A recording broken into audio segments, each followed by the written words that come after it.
Hi, Mike. This is Rami. I'm from Lake Forest. You're listening to Smart Talk. The Mike Nowak Show starts in 3, 2, you're on. You walk into this room at your own risk, because it leads to the future. Not a future that will be, but one that might be. This is not a new world. It is simply an extension of what began in the old one. It has patterned itself after every dictator who has ever planted the ripping imprint of a boot on the pages of history since the beginning of time. It has refinements, technological advances, and a more sophisticated approach to the destruction of human freedom.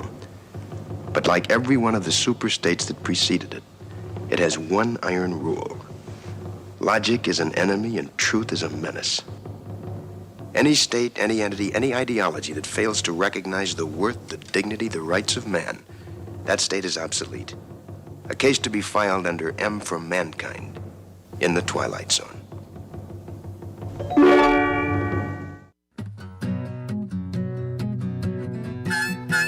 It's the Mike Nowak Show with Peggy Malecki. Green, gardening, and environment radio. Flavored with a dash of humor. Welcome to intelligent, irreverent talk about plants and the planet they grow on. Your questions, comments, and participation are always welcome at 877-711-5611. Good planets are hard to find. Temperate zones and tropic climes. And true currents and thriving seas. Wind blowing through breathing trees.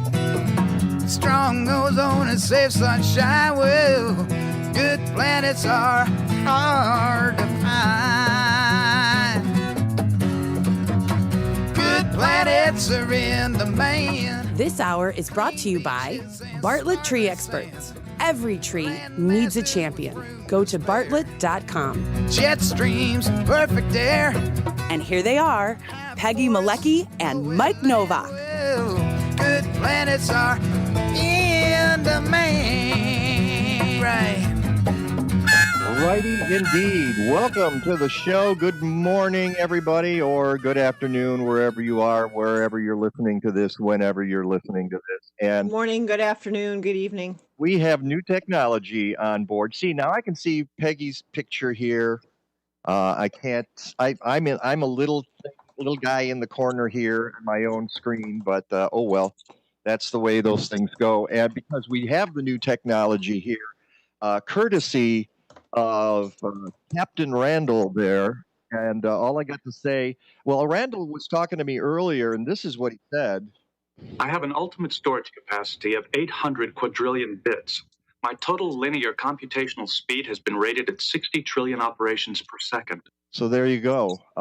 It There turns we go. We would expect nothing less. it was not just Andrew who could do that, but Randall as well. So thank you for getting us up, and we're at 5 on Facebook. Even we got the whole beginning of the show. I'm so excited. Nancy, thank you so much. Let's give Nancy a ding for that. But I do want to let Nancy and Randall know back in the studio, we still are getting that buzzing feedback. Well, all that matters is if it's not going over the air. We get a little weird Yeah. buzzing thing back here. It's it's like it's something like that. Oh, it's like the chipmunk that was perched outside my window for 15 minutes this morning. Yeah. Exactly. And today we're going to have some fun in the first hour with a friend of the show who's been doing remarkable things for 10 years. And that is taking people's food scraps and turning them into compost. And we'll even have a discussion about the value of compost, I think, because, hey, it's sustainability. That's what we talk about here. And then after her, we have a new favorite tomato person because we have friends of the show who are have been on before, people like Craig LaHoulier and Casey Tomato. Now we've got Tomato Joe. And there's old Tomato Joe. He's moving kind of slow at the junction. Tomato Junction? And that's an interesting story, how we got Tomato Joe on the show. And we will talk about that later on. So let's move first to our friend Erlene Howard. from Collective Resource Compost, sometimes known as Collective Resource Inc., and say hi and congratulations on 10 years, Erlene. Thank you, Mike. It's so good to be here with you and Peggy this morning. It's a delight to be back. And wow, it's been a great ride for 10 years. I Glad know. we're doing it. 10 years already. It's pretty unbelievable. I remember seeing you when you first started out at the events. Yes. Well, Yeah. at events, and well, we've got to explain that Yep. too, because what Erlene did about 10 years ago, and this is about the time that the state of Illinois got smart and figured out that compost is a resource and not poison. The way we treated compost before about 2010 was like toxic waste. And that still carries over because there's a lot of people out there who are just terrified of food scraps. When they're on the table, they're putting them in their mouths. When they're off the table, now you're terrified of them because you're afraid you might get a disease or something. Isn't that what you see, Erlene? Yeah, there's a big scary yuck factor about food scraps, which is kind of funny that you could be eating an apple 1 minute and then all of a sudden it's scary. So yeah. I know, and it's nothing has changed. It hasn't transformed. It's just we got I think into some bad habits, and states around us have been composting food scraps for a long time and taking advantage of that and turning it into an industry. And then the state of Illinois got smart and passed the law in 2009, and I believe it was enacted in 2010. And that's about the time that you started. Was it because you saw the law, or was this something you wanted to do before the law was passed?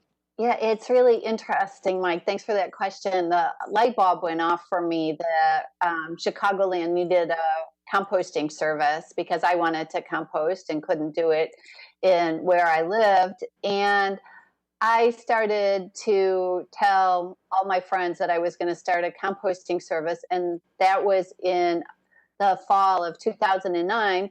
And then all of a sudden I started getting more connected in the community, and I realized that the law had just changed, that we could divert the food scraps. So I had no idea when I started thinking about it that it was illegal to do what I wanted to do. I'm so glad they fixed that.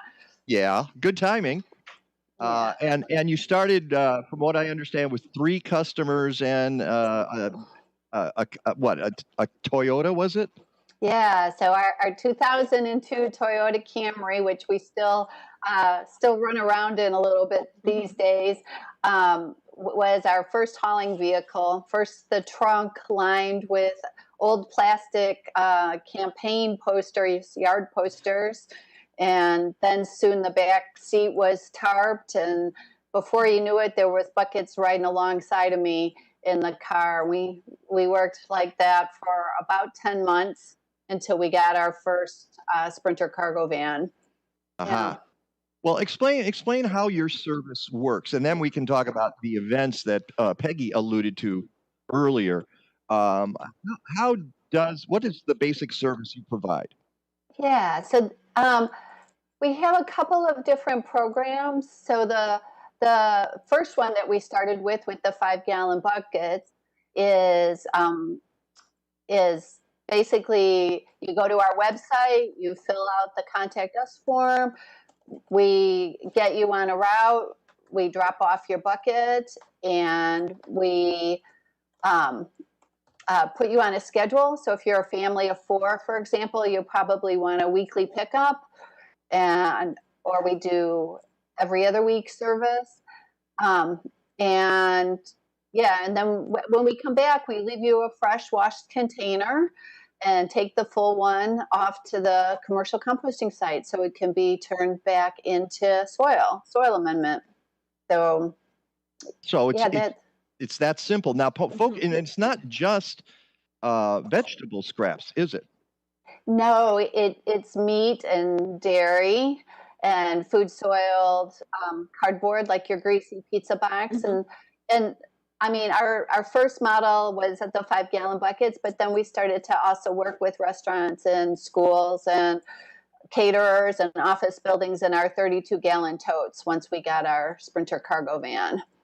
Yeah, that's good. Now going from $5 to 5 gallons to 32 gallons, that's quite an upgrade, isn't it? Well, I knew that we needed to do something bigger if we wanted to get the restaurants involved, and it worked. It Yeah. was great. It is great. It still works. It is, and you got restaurants involved, so that takes us to the COVID-19 conversation, because it's, I imagine, been very difficult in the last few months for your company.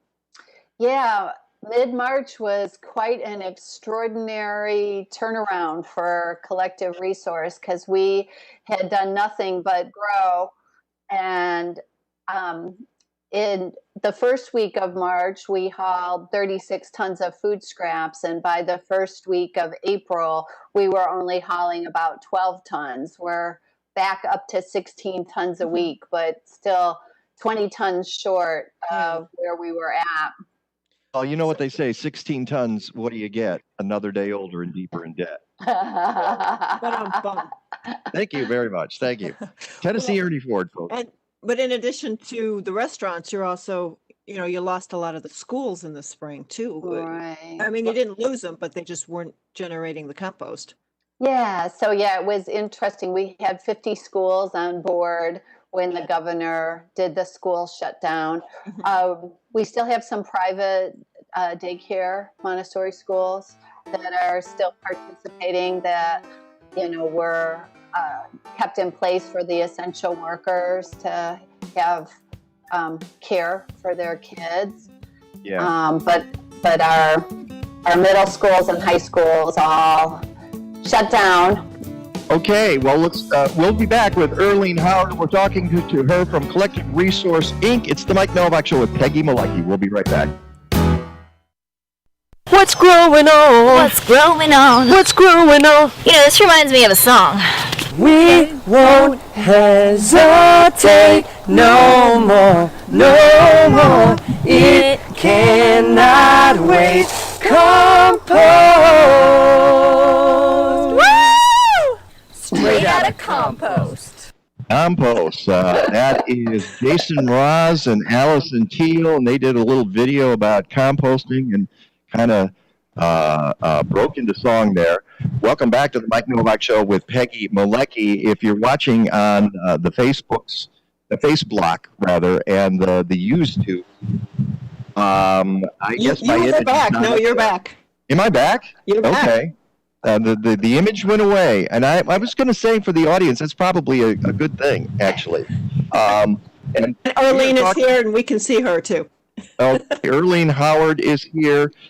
She is the founder and owner of Collective Resource Compost.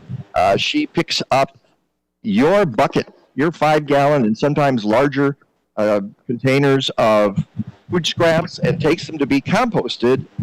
And it really works well for people in apartments. Not everybody can compost in their backyard because not everybody has a backyard. And if you're in a condo or an apartment, this is a great resource, and that's why that's in the name. And she's celebrating her 10th anniversary of doing this and getting through the pandemic. Now, it's not the 10th anniversary getting through the pandemic, but she is getting through the pandemic. So this is going to be a short segment. It's going to go very fast. But can you tell us a little bit about, you mentioned pizza boxes and that sort of thing. How is it that, because when people are told about recycling, they're saying, oh, no, you cannot put your pizza box in the recycling bin, and you're saying, yeah, put that in with the compost.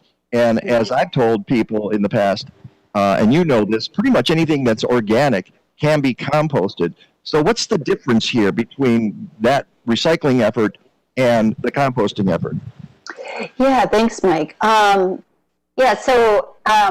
If you think about recycling, what you're trying to do is to produce clean, normal paper that can be reused. A box can become a box is kind of the idea. But when a box has food on it, then we want to make soil out of it. So there's this fine line between what you would want to put into your recycling bin and what you would want to put into your compost bin when it comes to paper. Obviously, the glass and the aluminum and the plastic all goes into the recycling bin. But what goes into the compost bin is anything that was once alive. And so that includes napkins, which they don't want in the recycling. It includes paper towels that they don't want in the recycling. It includes greasy pizza boxes, which they don't want in the recycling. But it also includes like Chinette plates and things that are made out of 100% paper that are compostable. And we want all the food. So with commercial composting, what makes it even better in reducing landfill use is that we can take the meat and the dairy, the bones, the fish skins. We want all of the food, moldy, burnt, things that you won't eat. Whatever you're not going to eat, we want you to scrape into the compost bucket.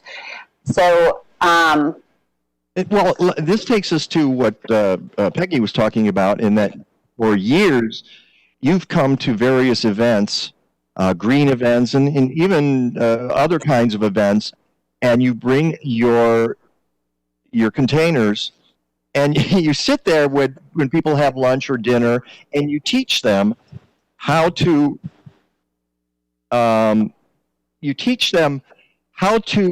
separate things. And what I'm always amazed at is that folks who are really smart, even folks in the green world, in the environmental world, are often really confused about what goes in what bin. So what goes in the plastics bin, and what, like you mentioned, napkins and paper plates and that sort of thing, and they can be composted.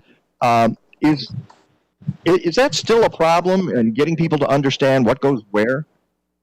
Yeah, I think because, I guess it depends on how old the person is. I think it kind of starts there, and how regularly available in their life composting is.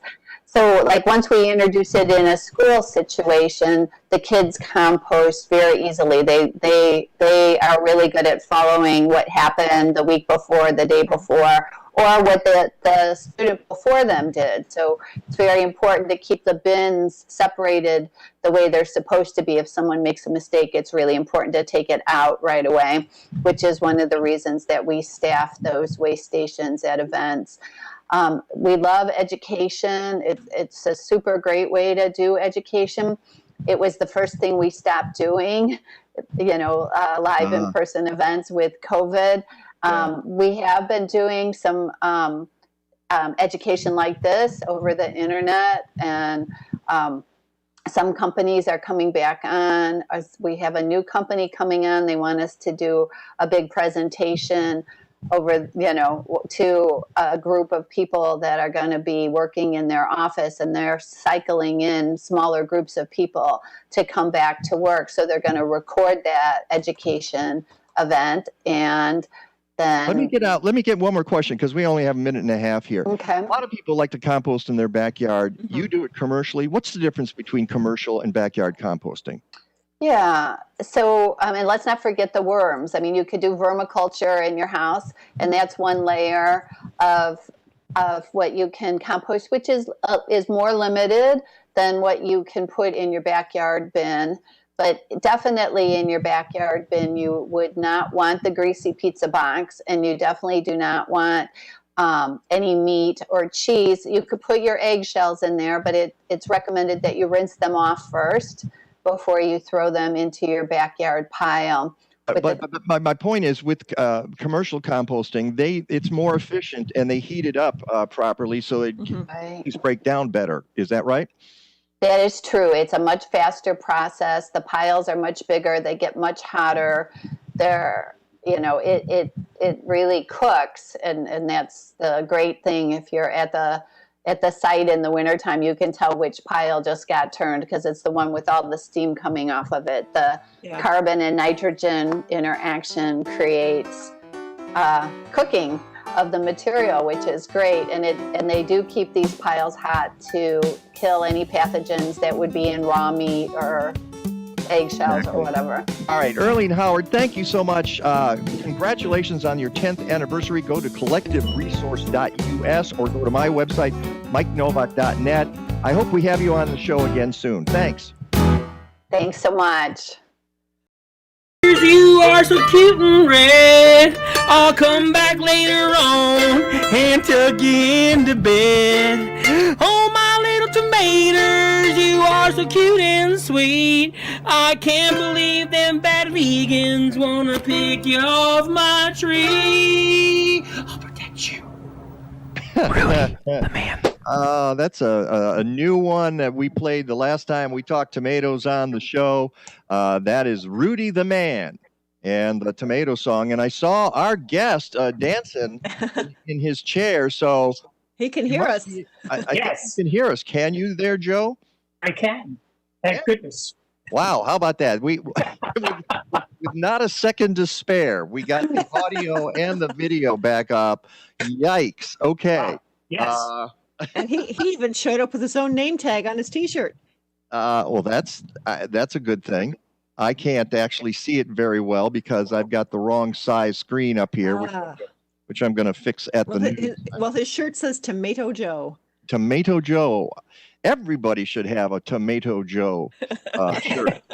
And but that is the name of our guest. That's not really his name, Tomato Joe. His name is Joe Toner.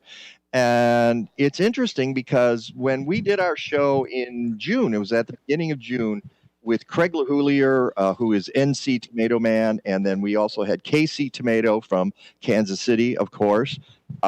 Joe happened to catch that show because I think mainly because you're a fan of Craig LaHoulier, right? Correct. Yes, I am. Yes. And you've become friends with him. Exactly. And it was very funny because you wrote in your in a message to me, Craig LaHoulier is a really fancy guy, and he's really down to earth, and he'll write back to me. He is. He's a great guy, isn't he, Joe? Yes, he is. I've known him for a couple of years now, at least.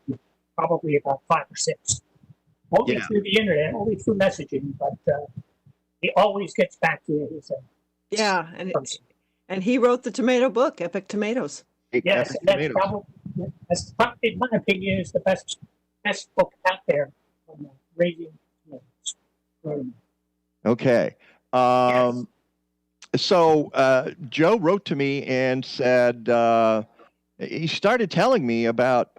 Well, here's where I want to start with this. Part of my advice on the radio is always when you're buying horticultural stuff, don't go to. Do we have a problem, Kathleen? Okay, yeah. Joe's audio is a little funky, and I'm sure that we're working on it. We're doing the best we can here.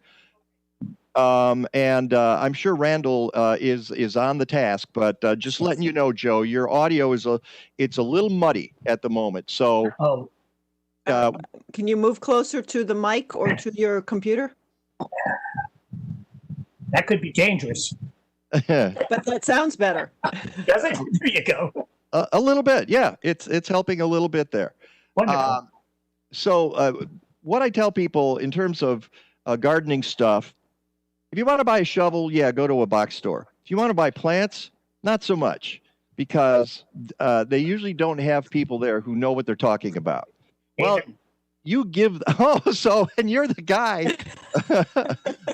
I was just going to say, you give the lie to that, Joe, because you work at a box store and you had people coming up to you and saying, hey, I need answers for my tomato questions. And you realized that you didn't have them. And let's say, and let me explain that Joe lives in Pennsylvania. Where exactly in Pennsylvania? Above Allentown, the Pocono Mountain area. Okay, above Allentown. Correct. All right. And what is the name of the town? Palmerton. Palmerton. Yes. Okay. All right. And folks would come in Palmerton to the box store and ask Joe, and he was a little frustrated because he didn't always know the answers. So you started doing research, right? Correct. Yes. That was back in 2012. People would come in and ask me questions. I've always grown tomatoes, but usually just the average celebrity grower. People would come in and ask me about the difference between heirlooms and hybrids, and of course, and determinants and indeterminates. I really didn't have the answers. But with my degree in history and always being familiar with doing research, and being retired, I would come home from work, get on the computer, and go away. Go at it. Not go away, but go at it. Exactly. but it's your background in history Yes. that I'm interested in, because you have been raising historical tomatoes for some time, Yes. haven't you? I have. When I first started out, fortunately, I guess when I first started out, someone told me all the different varieties there were. Right now, there's about 17 or 18,000 different varieties. And I started delving into the tomato and how it came about. And I stumbled across some people's names who were very instrumental here in America. One happened to be Alexander Livingston, who worked on his tomato for 20 years. He started back in 1850 at the age of 28 here in Ohio, and it took him 20 years to perfect that tomato. And I thought to myself, wow, it would be really great if I could grow that in my garden, just as a tribute to him and all the effort to be put into growing that tomato. And lo and behold, I came across those seeds being offered. And I hope you don't mind it, but there's a small seed company out in Oregon by the name of Victory Seeds that back in 1999 they decided to put forth an effort to come back with all of the varieties of Livingston's tomatoes that they could find. And so far they've come up with 21 different varieties. The Paragon, which was his first, is the one that I grew among the other ones. And he called it the Paragon because that was the canning jar that was used back in the 1870s. That's how he named the tomato. It was the what from the 1870s? The Paragon. But how it got named? Oh, it got named because that was the common jar that we used for canning. The jar, okay. Yes, exactly. A canning jar. So he named it after a canning jar. Correct. The Paragon. And the Paragon. Wow. And how did they come up with how did they find these seeds? That is a good question. I wasn't able to. I probably should email because one nice thing about Victory Seeds is that they're very good with their customer service and they aim to please. And anytime I've had any questions about some of the varieties that I purchased from them, they always get back to me. And if I recall correctly, Victory Seed also does I think it's the Canselmo that Craig LaHulia grows. Yes, that's an interesting one too. That is one I grew in my garden as well. Those seeds came over from Napoli, Italy, by a grandmother in the family, the Canselmo family, and she passed the seeds on to her daughter. Her daughter grew it in her garden until she could no longer grow it because she developed Alzheimer's, and she passed, I believe, in 2007. Now, why I became interested in that is because I was blessed with being able to give care to Alzheimer's residents, because one of my positions was, after I got out of the computer field, was that I gave care to skilled facility dementia residents. And I took care of them. And I wanted to grow that as a tribute to not only the family, Canselmo, but also to all my residents that I gave care to. You have an interesting background. You've worked with dementia patients. You're a historian. Yes.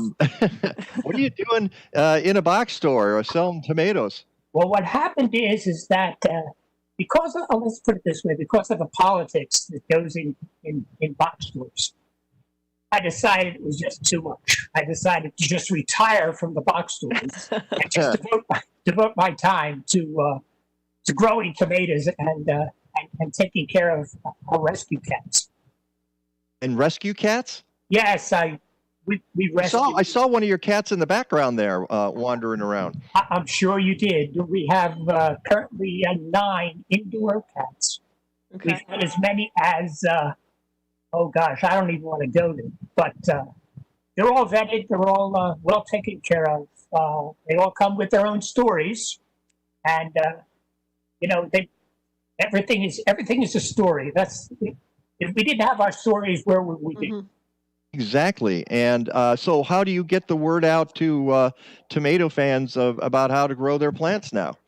Well, I only answer, it's amazing, I'm on Facebook and so on and so forth. And we have a local community group here. I also sell my tomatoes. $2 for for a tomato, by the time I sell them, they're about 16 inches tall compared to your tomatoes that you would get at a box store, which are about 3 inches and twice the price. I do that simply to give people here in the area the opportunity to grow something other than what you would normally find in a box. Yeah, so some of these are some of those wonderful heirloom varieties, I assume. Yes. Do you also sell the seed? No, I don't. If somebody wants the seeds from I give them the seeds. I'm only into, and of course, with all the tomatoes I have, I give them away, to the neighbors and everything, because this is primarily a senior living area, and it's expensive to go to the store and pay $4 a pound for an heirloom tomato. So. Well, yeah, it is. I'm being selfish, though, because I'm thinking of Peggy and me and wanting to grow some of these great varieties next year. I'm going to have to figure out how I can get a hold of some of the seeds that you have. Well, you have my address, please, by all means. By all means, send me a self-addressed stamped envelope. And I reach out to our listeners, too, whoever might be interested. All right. Well, I will have to make sure that we have all that information out there so our listeners can take advantage of that. We're talking to Joe Toner out of Pennsylvania near Allentown. He is a tomato guy. He's a cat person. He's a historian. He helps people with dementia. He does it all. And we're talking tomatoes. It's the Mike Nowak Show with Peggy Malecki, and we will be right back. Great. In our final segment here, get to hear you a little better. That's okay. Those things happen. You're not a broadcast professional, so a warning to everybody else listening. Don't try this at home. In your living room, yes. Yeah, don't try this at home. Tell us, I want to know more about some of the various kinds of tomatoes that you grow that are historic in nature. You grow one from Thomas Jefferson, don't you? Yes, I did. I actually called Monticello and I asked them if they had any seeds from the time of Thomas Jefferson. And they said no, that they don't have them, although now that they've completely revamped and revised his garden so that if you were to visit Monticello, it would be exactly as he had laid it out in his day. They were telling me that they believe that one of the varieties that he grew was called the purple calabash. Now, I do have Thomas Jefferson's garden journal, which is very interesting. I've gone through it, and all he does is mention that he's been growing tomatoes. And I suspect that back in his day that they really didn't have names for the varieties that we have today. And that's why he just called them, because he was very meticulous in his note-keeping. And I'm sure that if he had a name for the variety, he would have listed it. Mm-hmm.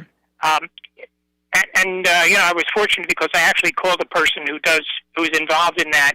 You have to actually call them to purchase the seeds of plants that are grown right there in Monticello. Normally, because they have so many requests, they have to sublet out their seed growing, so they have farmers in the area who grow plants for them. But they do have varieties that you can purchase that actually grew there in Monticello. So, purple calabash is a very good tasting tomato. Sweet and juicy. There's another tomato. Can I ask about? Look like you were going to ask a question there, Mike. There was one you talked about. There was an article written about you a couple of years ago in a local newspaper, and you talked about a tomato that came from Poland that was smuggled in. Correct.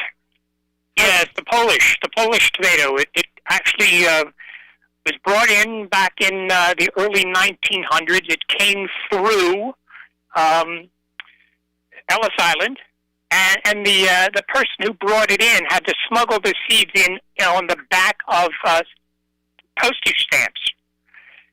And what's interesting is that the immigrants that came into our country, it was a traumatic experience for them to be displaced for various reasons. And one thing that gave them comfort was they were able to grow plants in their garden there in the United States. They grew at home.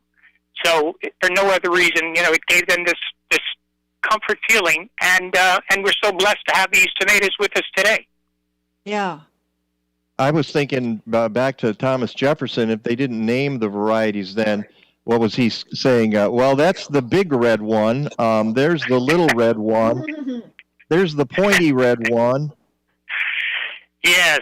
He just mentioned tomatoes. I was a little upset that he didn't put the information in. But what can I say? One thing I wanted to mention is that in going through, we talked about Seed Savers Exchange. It came about in the early 70s, actually in 1975. It's one of the largest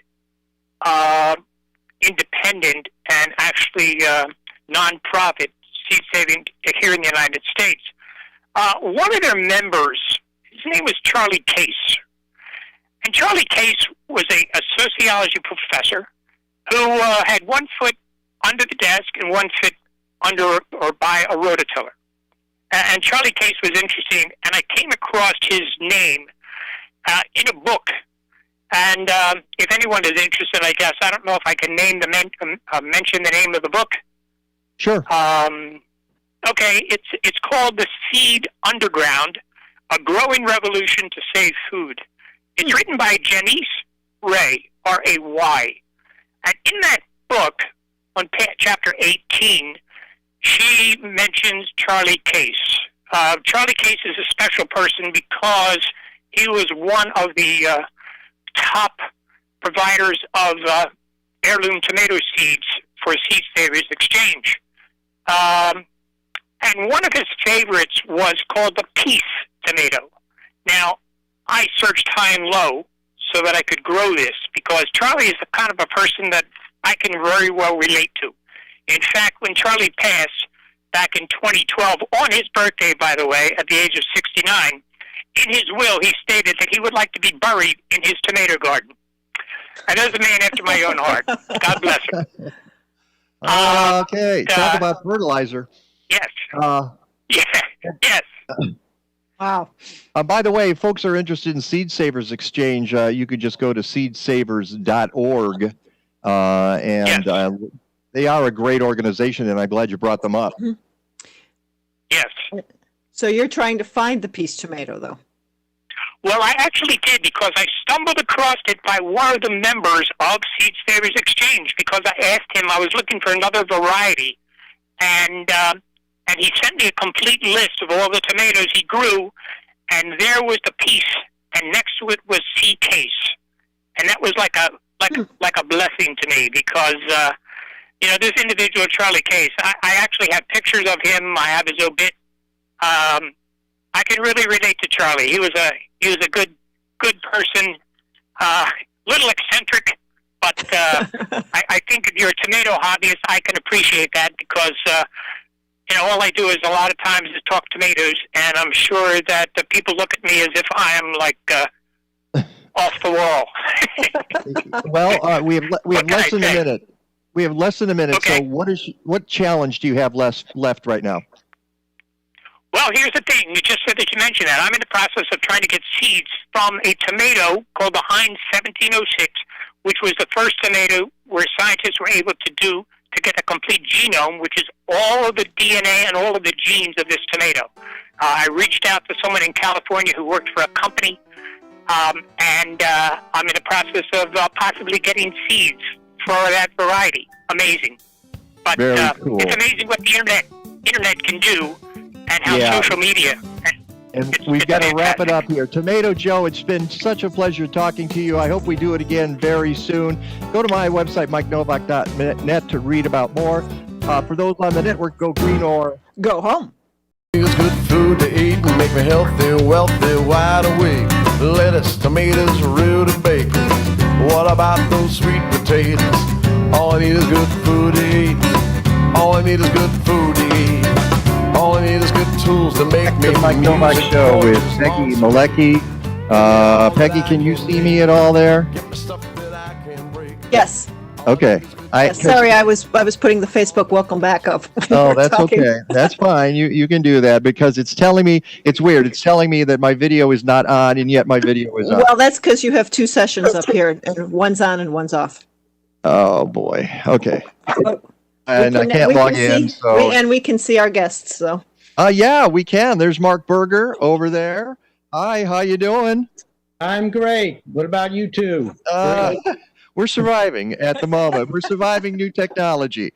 And on the other screen there is Jared McKenzie from Headline Solar. Jared, how are you doing this morning?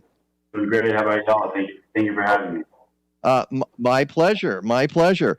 We're here to talk solar in the second hour of the Mike Nowak Show with Peggy Malecki. I want to say one thing, though, going back to the conversation we had earlier in the show about composting, way at the beginning, talking about green living and that sort of thing. And I want to make sure people are not confused when we talk about composting meats and pizza boxes and things like that. That's what commercial composters do. You don't want to throw that in your own composting bin in your yard because that's going to create havoc. Critters are going to get interested in those foodstuffs that end up in your compost pile. So that's why we always tell folks, if you're doing home composting in your own yard, just the vegetable scraps, not the meat scraps. Well, and I put in eggshells all the time too. And eggshells too, but you know what? They don't break down. It's my own unique soil compost, though. Yeah, I know, but I've had compost and I've dug it up after years, and the eggshells are intact. And a lot of folks think you can use it for calcium. We got to have that guy who busts gardening myths on the show, because he talks about eggshells and how if you're going to make it work, you got to grind them to a fine powder before you put them in. Which is actually pretty easy to do. You can toss them into a blender, and they will grind up. Throw them in your compost bin. But that's for another conversation, because today we're talking solar energy, and we're bringing Jared McKenzie on the show because he's with a new outfit called Headline Solar. And, you're please excuse me for saying so, Jared, but you're a young pup. And how did you get a business up and running in Illinois to take advantage of the Illinois laws of solar energy? Because you didn't even start doing that. Wasn't the first thing you were doing with your life, was it? No. First thing I did with my life was I went to college. I dropped out the first semester of my junior year and started my first marketing company. And then it was really a digital marketing agency. And then I transitioned to a specific only online marketing company for the solar industry. Worked with over 250 companies in 20 different states. And the biggest thing about the solar market is that every state is different with incentives and customer knowledge and the education that people know. So when we got here early last year in Illinois, the state incentives had just launched January 31st of 2019. And the education of the average consumer for solar was nothing, I would say. Maybe like 0.5% of people knew what the incentives were, or that they even existed really, and that most of them didn't even believe that it did exist because of previous Illinois history of incentives and rebates. It was pretty much non-existent. So it's really a big education thing here. It's not a sale; it's an education. If you can inform them and help them understand how it works, and it's pretty much a no-brainer. But like Jared, the hardest part is grasping them. I can interrupt for a second, Jared. Could you move a little closer to your computer microphone? Yeah, you might have to do that. We had the same problem in the first hour with our other guest, and I hate to ask you to do this. Be careful; you're sort of weaving from side to side, and that's, I think, causing part of the problem too. So let's talk to Mark Berger, and you're an energy expert, and you work with a number of groups in Illinois, and you know all about why Illinois has become a place where Jared might want to show up, and that goes back to the Future Jobs Act of several years ago. Do you want to tell us about that? Yes, the Future Energy Jobs Act was passed in December of 2016, and that really got Illinois into the serious solar business. Before that, we were, for a state, we're the number 5 or 6 energy user state in the country. And when it came to solar power, unlike wind power, we didn't act like it. We were way down in almost in the cellar, so to speak. So after the legislation was passed and then the regulatory process began to put all that stuff in place, and I'm focusing here on solar, not on the other aspects, because I can all day talk about the entire act. The market finally started taking off. When we started back in 2016, there was only maybe a couple of thousand solar installations in the state. Now we have over 17,000. And that would do the equivalent of about 50,000 houses worth of electricity. So that's the good news. Mm-hmm. The flip side of that is we are barely scratched the surface. And we seeing progress in the existing program that there's going to be many more thousands of installations that are going to be installed under the existing legislation. Plus, you'll start seeing a lot of the large-scale community solar projects coming online this year and next year. So that's all good news. But even with that, we won't even get to, maybe we'll get to 1% of our electricity from solar. So we are lagging behind, not just the concept of going 100% renewable electricity by 2050 or 2040 or whenever, but we're not even up anywhere near the goal of 25% of our electricity from renewable sources by 2025, which was the original intent of the renewable portfolio standard. Yeah, let me stop you there. You say the FEJA wanted us to get to 25% of renewable sources by 2025. Where did you say we are right now? Well, we're not even at 10%. If you include 7%, yeah. And we're supposed to be about 17 or 18%. And it wasn't the Future Energy Jobs Act that actually put that in. That was an original requirement back in 1997 with the whole disaggregation program and legislation that took place. But there was no teeth in that legislation. Now there's at least teeth in the legislation and we're moving forward. But it's like, you spent all this time buying, an iPhone, and already we're up to iPhone version 12, and we got to really get on our horse and get moving. Mm-hmm. And it's going to probably require new legislation that we hope will get passed this year. Okay. Which is tricky in a pandemic. Very tricky. Very, Yeah. yes. But What, I think what, one way what or the other- legislation would you like to have passed this year? Well, there are two pieces of legislation on the table, so to speak, that I hope will be considered. One is the Clean Energy Jobs Act, whose goal is to have 100% renewable electricity by the year 2050. And then there's also the Path to 100 legislation, which is more of a near term to try and accelerate the growth of solar and other forms of renewable energy to get to 40% by 2030. So we would like to see one or the other or some combination of both be considered and passed in the fall veto session. Okay. But Jared, you're in Illinois and you're saying that your business is booming this year. Would you explain that? Yeah, absolutely. We've seen pretty insane growth. I will say that with the FEJA, the funding for the Illinois ADP, the Adjustable Block Program, which is governed by the Illinois Power Agency overall, which is also governed by the Illinois Commerce Commission, the community solar and the large commercial, so basically, over a 10 kilowatt AC up to 2,000 kilowatt AC, the funding ran out in February. And so with Group B, which is ComEd, we're on the third of 4 blocks. I think we have about 23 megawatts left, which is 23,000 kilowatts. Mm-hmm. The average system size here is about 8.5 kilowatts. So, a few thousand systems left, and the last block is 13 megawatts of credits. And after that's gone, then we have nothing. And so one of our fears is if this does not get renewed, and it was supposed to be, passed, and one of the two was supposed to be passed legislation in May, but the meeting was shortened, I believe, from like 6 days to 1 or 2 days. The next session is in November, which is a 6-day.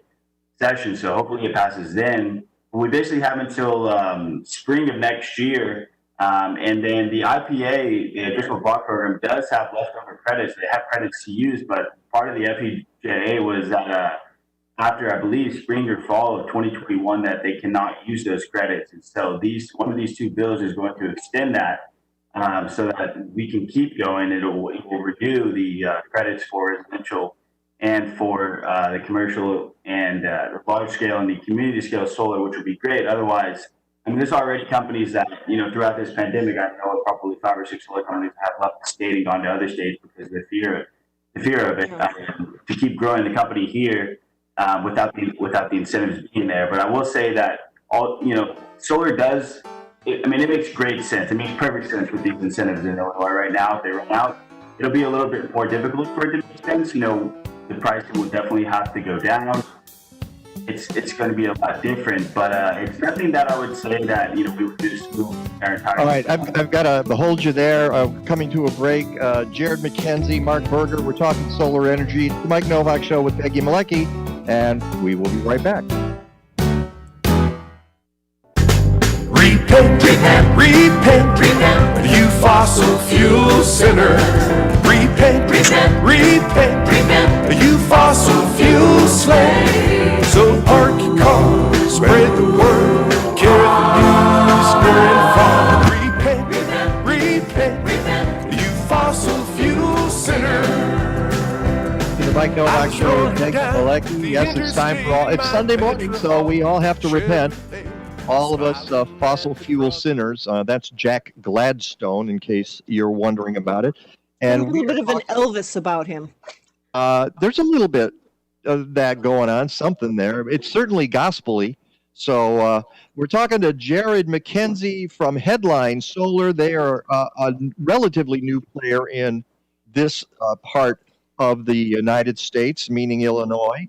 And we're talking to Mark Berger, who is a renewable energy consultant for a number of not-for-profit organizations like 7 Generations Ahead, Over the Rainbow Association, Blacks in Green. He is a past president of the Illinois Solar Energy Association as well. So, in fact, let's start with you, Mark, because one of the things we were talking about during the break, and I'm going to be the first to admit that when you start talking some of these numbers, my eyes glaze over. And I think that's a problem that Jared has, that you have, trying to explain this to folks. But the important thing is we know we need to get away from fossil fuels. We need to get to solar. How do we make solar for everybody? That's something you were talking about during the break, Mark, and I want to hear you talk about that a little bit. First of all, people have to realize that with the new Illinois programs, the people ask, well, who funds that? And the answer is all of us on this program. A amount of money is taken out of our electricity bill. It's a small amount, average about $1 and change per month per account. But when you're talking about millions of ratepayers, especially the majority of ratepayers are not upper income or anywhere near it. It's whether you're rich or poor, you're paying into the renewable portfolio standard line item if you ever want to look at your electricity bill. And so it's important that as many people as possible take advantage, whether you're going to put an installation on your property or whether you're going to sign up for a community solar installation. And that's particularly important for low moderate income households to take advantage of the Illinois Solar for All program. Do you have hard times getting people on board, Jared, when you're trying to market here? As you mentioned earlier, your numbers are up, but what kind of a conversation do you have to have people to talk them into solar? Yeah, it's a great question. I would say that the same conversation for every consumer does not work. It's really going to come down to what is their driver for looking in solar energy. Is it that they have a $300 a month electric bill because they have electric heating in their house? Is it because they love green energy? And, those kind of people are more so like, not really, concerned about the price. I just want to help the environment. Is it somebody that's looking to add value to their home, or maybe also somebody that has a bad roof that wants to get solar in order to get the roof replaced because you can pair that with the tax credit? Or is it somebody that wants to go off grid, that doesn't want to have to rely on ComEd and feels more peace of mind of producing their own energy and installing a battery and having that in times of backup, or if the power ever goes out? And so, there's all different types of consumers that are all homeowners at the end of the day. And it's really giving the pitch and the proposal and the information that we provide towards their motives and their drivers in order to increase the efficiency of how they comprehend and understand solar benefits in Illinois in order to make an educated decision of going solar or not. I would say the only type of person that isn't going to be a good candidate is somebody that has trees all over their house. Otherwise, most people are a great candidate for solar. I'll be honest with you, I'm not a great candidate for solar, and it really honks me off because I've got some trees here and I've got my roof pointed in the wrong direction. I've talked to my friend Lisa Albrecht, who you know, Mark. I'm not sure, Jared, if you know Lisa Albrecht, and she's with a company that advertises on our show called Albright Solar. And she's been with ISEA for years too. Right, and it's very frustrating to me, but we don't have time to get into that. Let's talk real briefly, Mark. I mentioned that you are with 7 Generations Ahead. They're having I always want to say it's an event, but it's a virtual event tomorrow, right? Correct. It's going to be held by the Solarize Chicagoland Partnership, which is the Midwest Renewable Energy Association and Illinois Citizens Utility Board, to talk about the solar programs. It'll be online, and it'll also discuss not just rooftop solar, as it's called, but also community solar, which is important because over 80% of households really can't put an installation on their property. They don't have a roof, or their roof, like you, is not suitable. So it's important to get the word out about the community solar program. But the focus in this one is about residential solar and about group buys, so that people who can put an installation on their house, whether it's under the adjustable block program or the Illinois Solar for All program for low moderate income households, can get together and vote their order up so that they can get a cheaper price. And so that's going to be, there's a series of them. The one that 7 Generations Ahead is co-sponsoring is on tomorrow at, I believe it's 1 p.m. Right, it's 1 to 2 p.m. It's called the Virtual Solar Power Hour. And you can find the link at mikenovak.net in my blog from yesterday. And then the ISEA is doing a number of events. One of them is called Powering Your Home with Solar Energy. That's on July 30th. So there's a lot going on this week. Do you know anything about that one, Mark? Again, it's a similar kind of market, primarily for the residential market, because that right now is the easiest one. Plus, there is still funding available, as Jared referred to, although that funding is disappearing faster than the ice cubes melting on a summer day. So it's thousands of installations. Sounds like a big number, but it's going to go fast in Illinois, and we need tens of thousands, hundreds of thousands of installations to make a difference. All right. Thank you both for being on the show. Go to headlinesolar.com. Thanks, Jared, for being with us. Mark Berger, it's a pleasure to talk to you on the show. Stand by. We've got bonus Rick DiMaio coming up. It's the Mike Nowak Show with Peggy Malecki. Ooh. Gee, Anthony Fauci, so calm and precise. Your raspy voice is sexy and your classes are nice. You follow the science, on facts you're a lie. You only want us not to die. What a guy! What a guy, what a guy, what a lovely guy. Like he only wants us not to die. Welcome back to the Mike Nowak Show with Peggy Malecki. That, of course, is Randy Rainbow doing his Anthony Fauci song. And, and it just answered a question for me. I woke up this morning with West Side Story going through my head, and I had no idea. And then now I just realized, yeah, because I edited that piece for the show today to put it in the bump music, and no wonder West Side Story. But it wasn't that song. It wasn't the Officer Krupke song going through my head. It was When You're a Jet. So, oh well. Who knows? That's next week, I guess. Who knows? Welcome back to the show. We told you we have bonus DiMaio on this morning, and Rick DiMaio, good morning. Hey, good morning, Mike. Good morning, Peg. How's everything going today? Don't ask. It's a sunny day outside. There's little puffy clouds. Yeah, and I went out in the yard to do some work. Don't ask. Remember, you're not supposed to let your listeners know that there's technical difficulties. Pretend like nothing's wrong. They know, Rick. There's nothing I can say. Okay. So what you're saying, Mike, is the show is going as good as your golf game, right? Exactly. Wow. And there's the guy, because I got to tell you, boy, Rick took it. Well, see, the reason he's doing this, because Rick said the other week, he says, we have to go play golf. And I'm like, yeah, I got to get out of this house. All right. So Rick takes me out and we walk 18. And my knee starts to give me trouble about the 12th hole. And so the last few holes were like the Baton Death March. And Rick was that bad. You were fine. and Rick was playing really well because he's been practicing. He went to Florida to visit his folks, and he got out on a golf course. And I'm saying, Rick, your game looks really good. So he wanted to keep playing, and all I wanted to do was sit down for a while. Yeah, well, you had other things on your mind. I get it, but that's what it's like. Like when you're going well, you want to keep playing, right? And when you don't, you go, I'm done. Exactly. Well, I had a couple of those. You hit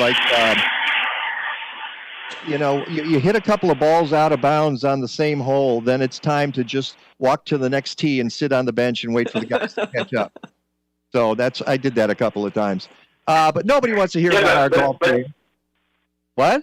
Yeah, but tell the audience what happened on one of the holes at the Winnetka Golf Club. What ran across the hole there?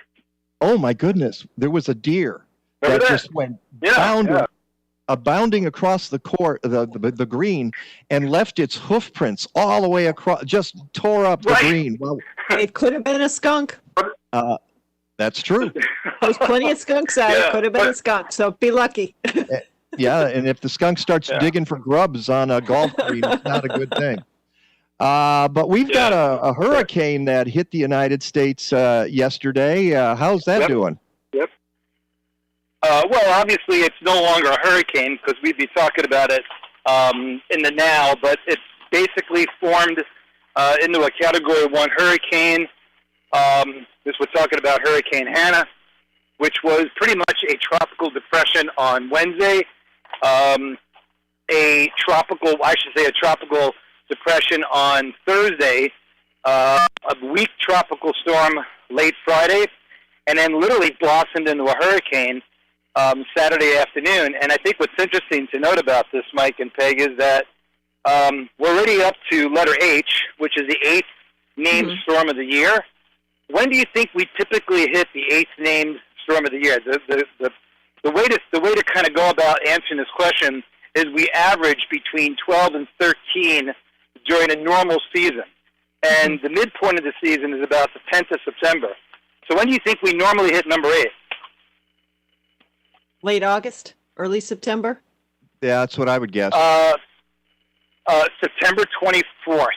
Wow. And here we are, July 25th, and we're already at number 8. Now, it's important to point out that most of the storms have been weak, which they typically are if you're getting storms to develop this early in the season, because what happens is you'll get sea surface temperatures that are rather warm very quickly, but because that layer of warmth is rather shallow, once these storms begin to develop, what happens is if they're not moving very fast, they'll begin to churn up some cooler water, and that will limit the ability for those storms to gain a lot of strength. This particular storm developed in the western part of the Gulf of Mexico, which is normally the warmest area of all of the Atlantic and Caribbean, due to the fact that that area tends to get a lot of easterly winds this time of the year. So what will happen is very similar to what we get here in Lake Michigan.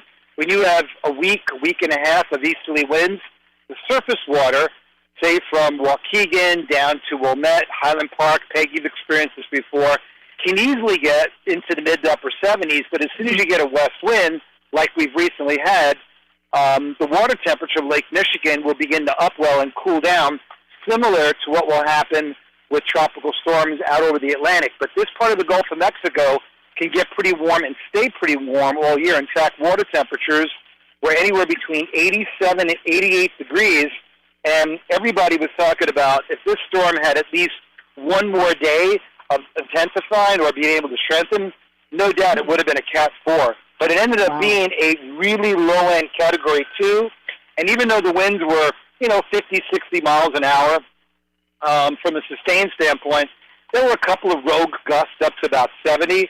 But I think what you'll begin to see later on today as the news reports come out is some pretty significant storm surge damage of nearly 5 to 6 feet. And is this a precursor of things to come? We think so. We've already had Gonzalo form. That was letter G. That's pretty much getting ripped apart by some dry air and some shear off the coast of northern South America. But what all eyes are now looking at is the next area of low pressure, like a weak tropical wave off the coast of Africa, that appears to be the next storm that's going to most likely become a hurricane strength as quickly as maybe Wednesday or Thursday, and could easily move all the way across the Caribbean and eventually into the southeast. So that's what all eyes are looking at right now, is the next storm off the west coast of Africa. I saw a map on television in one of the news reports, and they had a map of the Atlantic Ocean and the temperatures, and it was warm across the entire breadth of the Atlantic Ocean, with a couple of small areas, and they were saying that it's ripe for development. Yeah. I mean, I think most of the Atlantic right now is about 1.5 degrees to 2 degrees above normal. What you'll begin to see is, if you look at an updated map today of like the Gulf of Mexico, you'll see some cooling, and that's basically upwelling that developed after Tropical Storm and Hurricane Hannah went through there. So what you need is, as the sun begins to move further south right now, it's basically at about 17.5 degrees north latitude. Once it gets into the once we get into the end of August, early September, that sun will then be directly over about 10 degrees latitude and about 5 degrees latitude. So that part of the subtropics gets hit by direct sunlight early in the year and then late in the year. So that's when you begin to get not only the warm surface temperatures, but the warmth literally down to about 100 to about 200, maybe even 300 meters. And when that occurs, that allows some of these storms to develop over a long period of time, and that's when you get the monster hurricane. So when people say, okay, it's so hot in July, why aren't we getting tropical storms? It's really more about the oceans than anything else. And as you alluded to, Mike, much of the Atlantic and the Gulf of Mexico, ripe for the development of storms, whether or not the winds in the atmosphere allow those to develop and then move to the west. That's the second and third part of what makes hurricanes noteworthy. And it's interesting to point out, this is the last thing we'll say on this, is that so far this season is about as active and as intense as it was back in 2005. And I think everybody remembers that year quite well. I'm sorry, what year was that? 2005. 2005, Hurricane Rita, Hurricane Wilma, and obviously Hurricane Katrina. Ah, okay. So that you broke up when you said the year, and I was just trying to hear that. I will say one thing: we have a hurricane also headed towards Hawaii, the Pacific hurricane, but that's not as serious an issue, is it? Well, you know what? At this point, Hurricane Douglas, which is now down to a Category 1, is moving to the west-northwest, and most hurricanes that impact Hawaii from a negative standpoint come in from the south and west. What happens is they get caught up in the strong northerly flow of the subtropical jet stream that's coming from Japan, and they'll literally get like lifted northward. If that happens, you'll typically get very, very high winds on the big island of Hawaii, very high winds on the island of Maui, and sometimes on the island of Oahu, but not normally that's the case. That's one of the reasons why Honolulu became a port, is that they were always protected from tropical storms and hurricanes. Because this one is coming directly from the east, it's probably not going to be that much of an impact from a standpoint of rain or wind, but the fact that it's a large storm, you're probably going to see some medium-sized impacts felt over many of the islands. The last time a real bad hurricane came through the Hawaiian Islands was Iniki back in 1992, and that was Category 4, and that devastated the island of Kauai. Okay, that's our bonus Rick DiMaio segment on the show today, but we've got more coming up. When we get back, let's talk about the land part of the United States. It's the Mike Nowak Show with Peggy Malecki talking to meteorologist Rick DiMaio, and we will be right back. I think they were talking about 16 to 17 storms that were going to be named. I think right now, when we talk about the number of storms, it's becoming academic. I mean, people really don't care about 5 storms if they're all weak tropical, depressions, not weak tropical depressions, but weak tropical storms, because depressions don't get named. What they're most concerned about is what's called accumulated cyclone energy. That's called ACE, and you can look it up. We're always much more aware of the largeness of storms and also the rapid intensification of storms, especially when you get into August and September. That's when we really begin to notice the impact of the ocean. So right now, as I pointed out, early in the year, you're not going to get these rapidly developing cyclones from a standpoint of a 1 to a 4. But what is interesting is if you look at Hannah literally went from a 40-mile-per-hour storm to an 80-mile-per-hour storm in about 24 hours. So even though the intensity didn't go from like a 3 to a 5, the fact that it went from a weak tropical storm to a low-end Cat 2 is kind of noteworthy from that standpoint. So again, the total number of storms really doesn't matter.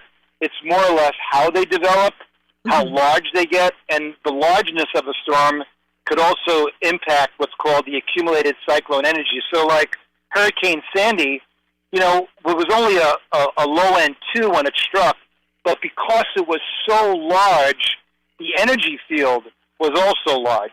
So you can have a teeny Cat 5 and not have as much energy as a large Cat 2. And that's what we've seen is the ACE. So what you're beginning to see now is forecasts for accumulated cyclone energy. So in other words, it's like the difference between 500 F1s as opposed to 10 F5s. We're more concerned about those.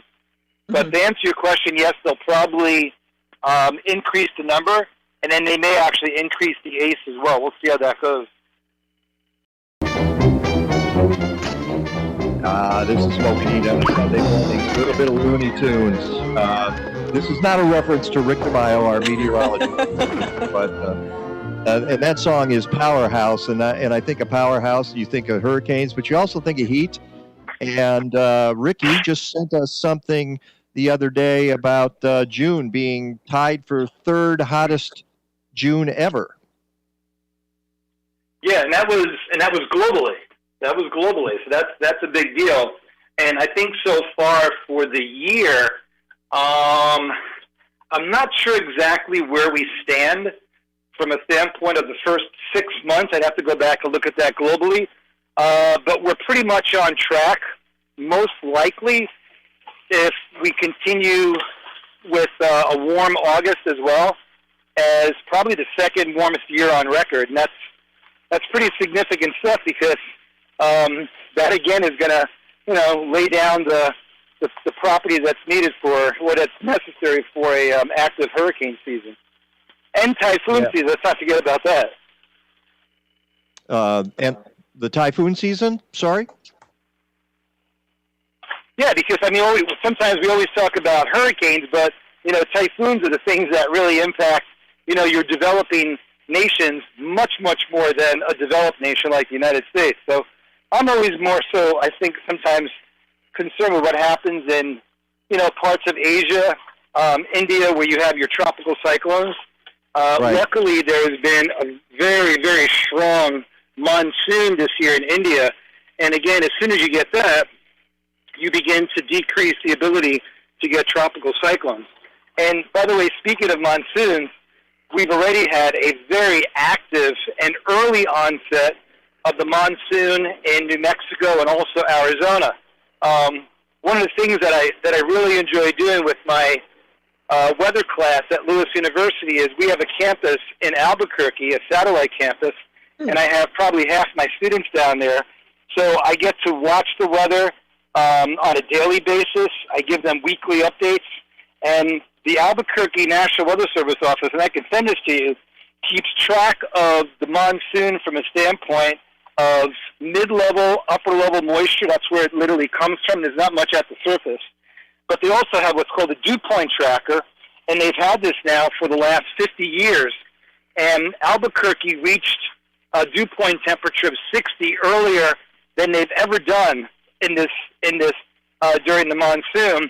And just last week, the dew point temperature hit 68 in Tucson, 65 in Phoenix, and get this, in Yuma, Arizona, it was 75. Can you imagine that? A 75 dew point with its air temperature of 105? So when people say, oh, the desert, the desert, oh, it's great.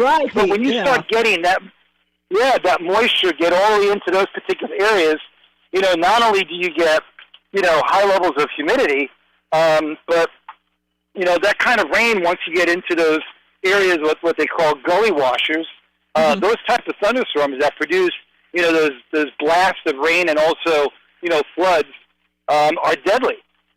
So I think most people who live in those areas know about that, but it's another part of what we see to be not only a changing climate from a standpoint of the weather, but when the weather is actually occurring, Mike and Peg. And I think that's an interesting, part of looking at weather, not just in the Midwest, but also in other parts of the world as well. And I can't even, what were the heat indices for those days? Oh, I can send it to you. I have all that stuff saved. You know me. The heat index values were 115. And what was more noteworthy was the other day, I'm watching the golf tournament up in Minneapolis, and they had heat advisories, and I'm looking at the dew point temperatures, and I don't think I've ever seen this, but the dew point in Grand Forks, North Dakota, that's about as far north as you can go, was 81. 81. Wow. And I'm looking at this, and I'm like going, holy smoke, this has got to be, maybe due to the, the lush corn, which we were talking about. So what did I do? I went on the National Weather Service site from Fargo. I found the address to the hydrologist, and I sent an email. I said, when was the last time you had, dew point temperatures this high? And sure enough, I got a response back the next day. And the person who sent it to me obviously was working a midnight shift, because this is why weather people are such nerds. I got this email at 3:25 in the morning. So most likely the person was probably on shift, looked at this email and said, I can't wait to find out when the last time we had a dew point was like this. Got his work done and sent this to me and said, by the way, we've had several events where we've had dew points this high, and it usually corresponds with very heavy rain and a very lush corn crop. And sure enough, that's what happened. Wow. That's amazing stuff. And looking at the middle of the country, and in Illinois here, I feel as though we haven't had a hot summer in a while, and so it's almost surprising to be getting these so many 90-degree days, even though we know that the Earth is warming. We just haven't experienced it here consistently the way other places in the world have experienced it. Well, and I think that's good that you point that out, because when people keep saying, "Oh my God, I can't believe how hot it is," we've had a lot of days in the low 90s. In fact, yesterday we had 92, but which made yesterday probably more uncomfortable again was the higher levels of humidity. And when you look at the average temperature for the month of June and July, both months are going to end up about 5.5 degrees above normal, but the afternoon temperatures will end up being about 2.5 degrees above normal. The overnight lows will end up being about 5.5 to 6 degrees above normal. And what's really interesting, if you go back and you look at the amount of energy that's being used to keep people cool, what you need to look at, like during the wintertime, we use what's called heating degree days. That's the average temperature of when people begin to go, honey, I need the heat on. CDDs, which is cooling degree days, is the number where you go, honey, I need the air conditioning on. And studies have shown you will use more air conditioning at night when the overnight temperature is warmer, and usually a warmer overnight low temperature is not because the sun is up. We know that. It's basically because of higher levels of humidity. So if there's one thing to really notice when you get into discussions about changing climate, it's not so much the hotter afternoon temperatures, it's the higher levels of humidity and the warmer overnight lows. And we're seeing it again today. It may hit 94, 95 today. You know, that's hot, but it's not 98, it's not 99, it's not 100. It's the high levels of humidity. All right, we'll need a short forecast here, Rick. All right, so mid-90s today. Again, a couple of thunderstorms late tonight into tomorrow, and then the rest of the week, low to mid-80s. This is about as good as it gets for the end of July. Oh, I like it when it cools off like that. So any rain later in the week? No rain, just a little bit. But other than that, the rain tonight and tomorrow will probably give us about an inch to an inch and a half. All right, Rick. Thanks so much for the extra time. You have a great Sunday and water your plants. I want to thank everybody on the show today. I know their names. I don't have it here. Jared McKenzie, Mark Berger, Erlene Howard, and Until next Tomato. time, go green or go home. Stadler? What? Is that it? Yes, it's over. How'd you like it? I don't know. I slept through the whole thing. Well, you didn't miss much.